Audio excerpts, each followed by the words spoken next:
Hey everyone, and welcome. I am absolutely thrilled to be your guide for today's explainer.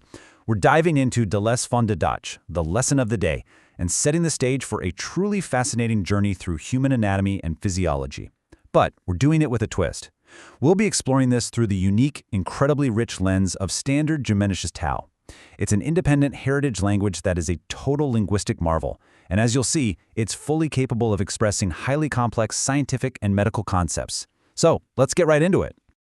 To kick things off, I want to anchor our lesson with this really powerful quote regarding the historical Low German dialect. It says, "The Low German dialect is the colloquial language, perfectly revealing of its spiritual world. It has perfectly become its own intellectual property." I just love that. What we're studying today isn't just a dry list of body parts. It's living, breathing history. Our medical vocabulary in Gemmeëntesch reflects a deeply shared heritage with High German, Pennsylvania Dutch, and Yiddish. We're literally looking at centuries of preserved intellectual property. Okay, here's our game plan for today. We'll cover general body parts, bones and muscles, digestion and urinary systems, nerves and vision, the reproductive system, and finally, language history. Section 1. Algemene lichaamsdelen, or general body parts. Let's lay down the foundation with the external body. Starting with general anatomy, I really want you to listen closely to the phonetic influences here. You can actually hear the echoes of Afrikanized and Pennsylvania Dutch speech rhythms. We've got Geschicht for face, Kopf for head, die Nase for nose, and das Augen for eyes. You'll notice the structural similarities to standard Germanic languages, but it definitely has its own distinct, unique auditory footprint.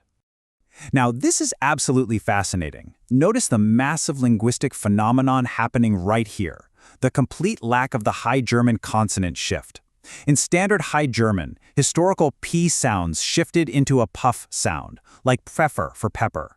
But Gemmeëntesch, it anchors right back to its historic Low German and Old Saxon roots. It completely retains that hard P, exactly like English and Dutch, so it's paper, not Pfeffer. This tiny little phonetic detail is essentially a direct time machine to the Middle Ages. All right, moving to Section 2, Skelet und Spier, bones and muscles. We're getting into the structural framework of the body now. Looking at the bones, we have der Schädel for skull and der Wirbel for the spine. But check out a compound word like Borstkasse, which means rib cage. It literally functions mechanically within the language. It combines the concepts of the chest and a case, or box. It's literally a chest case. It just perfectly describes the anatomical structure protecting our vital organs. And of course, bones don't move themselves, right? It's crucial to see how muscles work in tandem with the bones to create movement. We use Spier for muscle, and then very specifically Druschep and Bruschep for the triceps and biceps, and thus Glink for joint. Let's see how this all builds into real simple sentences. This really breathes life into our heritage grammar. We have Spier helpen de Mensch te bewegen, which simply tells us that muscles help the human to move. And then there's this wonderfully expressive sentence, Mein Hart schlägt schnell, wann ich hardloop. My heart beats fast when I run hard. It just beautifully shows off the dynamic, active capability of the language. Section 3. Verdure und urinare, digestion and urinary systems. We're transitioning deeper inside the body now, looking at internal chemical balance. The physiological function of digestion is incredibly logical, and the language reflects that. It takes us step by step chronologically, right?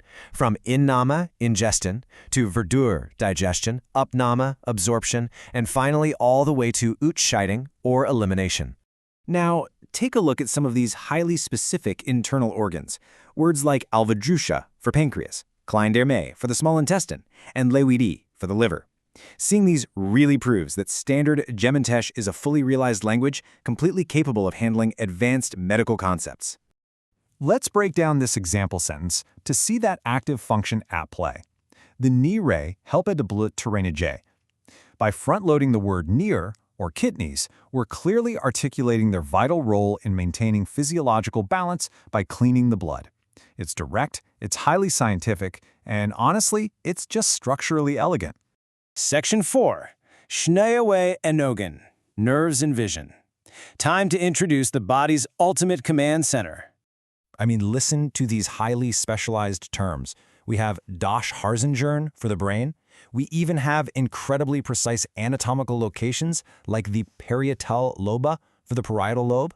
For the eye, we use lens for lens and Netzhaut for the retina. The capacity for serious academic medical instruction is all right here. Try practicing these sentences aloud with me. It's the best way to get a feel for the language. Das Harsängern kontrolle der chinesisches Tell. The brand controls the nervous system. And ich brauche meine Augen für zu lesen. I use my eyes to read. Speaking it out loud is exactly how you lock in that phonetic rhythm. Section 5. Fortplantungsgestell. The reproductive system. We're shifting to the cycle of life now, maintaining a strictly respectful and objective educational tone. Being able to present this terminology clearly and impartially is actually one of the main objectives of our explainer today. We're teaching respectful, proper medical language. For female anatomy, terms include Gebärmutter for the uterus and Eierstock for the ovaries. For male anatomy, we have Teilhoden for testicles and Scrotum for the scrotum. To put it simply, these biological functions are entirely responsible for human reproduction. But why does learning this specific vocabulary matter so much? Well, the necessity of having proper, scientific terminology in a heritage language really cannot be overstated. It gives speakers the agency and the power to discuss their medical health accurately, appropriately, and safely, all within their own cultural and linguistic framework. That's a huge deal. Section 6. Tell his story. Language history. Let's shift gears for our final chapter and tie all this biology back to a linguistic detective story. So how exactly did Gemmeëntesch get these specific, unique sounds? Well, historically, phonetic rules and long monophthong vowel shifts deeply connected languages like Pennsylvania Dutch, Yiddish, and Gemmeëntesch. You can actually trace how ancestral high and mid vowels shifted predictably over the centuries, which is exactly what differentiates them from Standard German today. When we compare the long and short vowels side by side, we can decode exactly why Gemmeëntesch words sound the way they do, tracing their whole journey back to the Rhineland. It happened through a process called koinization. Essentially, it's a dialect melting pot. As people migrated, disparate regional dialects fused together, simplifying their structures, but firmly retaining these super unique vowel characteristics. So when we synthesize all this historical data, we see that shared West Germanic roots, a bit of geographical isolation, and a total lack of standardizing influence from European High German allowed this language to absolutely flourish on its own. And what's really amazing is the robust demographic health behind it. Just like Pennsylvania Dutch and Yiddish survive so robustly today thanks to high retention in Anabaptist and Hasidic communities, the preservation of Gemmeëntesch relies completely on the active, dedicated transmission of this unique cultural identity. As we wrap up, I want to leave you with this provocative thought.